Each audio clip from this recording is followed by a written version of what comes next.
According to a new report from the Star Tribune in Minnesota, Mike Lindell, the CEO founder of MyPillow, has been hit with yet another eviction notice for one of the massive warehouses for his MyPillow company.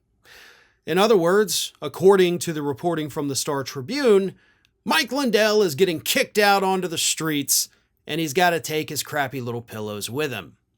Now, here's the thing. According to the report, Lindell reportedly owes $447,603 in back rent. Now, he had previously, about a year or so ago, been evicted from another storage warehouse for his company. He owed them roughly $200,000 in back rent that he never paid, so they kicked him out of there last year. Star Tribune says his other warehouse, which is, by the way, 374,000 square feet, the owner of that says, dude, you owe me $400,000. Get the hell out of here. I've been telling you for months. You haven't paid. Not going to happen. But Mike Lindell insists this is all fake news, right? None of this is real. Lindell said, we wouldn't be kicked out on the streets. There's some confusion there because one group bought it from another group. We don't have the same landlord. It was waiting on who we would pay, not if we're going to pay. Of course we're going to pay.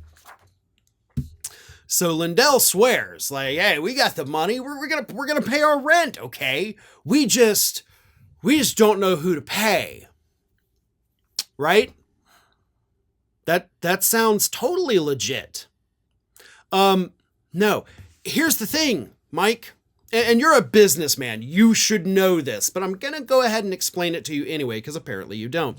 When you buy a company, you're buying all of their liabilities and you're buying all of their assets, okay? You get both, the good and the bad. So if you were to send the $447,603 to the guy that's selling the company, well, guess what? The company that's buying it, even if, the transaction is currently pending, they would still get that money, okay? It's not like that guy who's selling it is going to run away and be like, I just got, $400,000 and I'm not giving it to him. That's not how that works.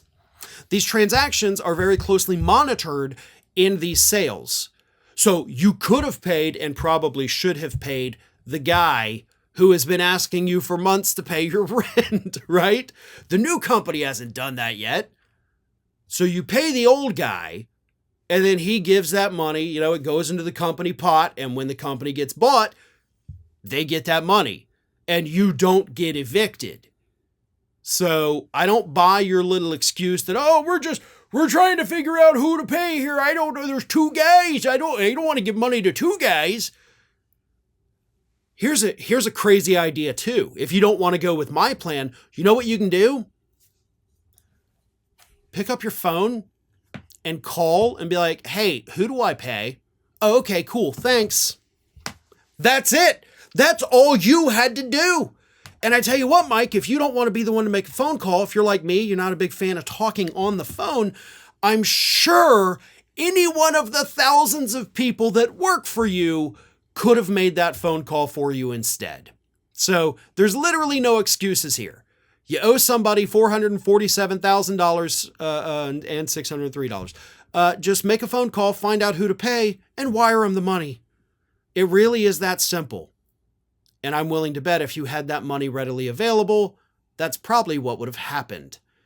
But given the fact that you just didn't pay for months and months and months, it leads me to believe that you may not have that money after all.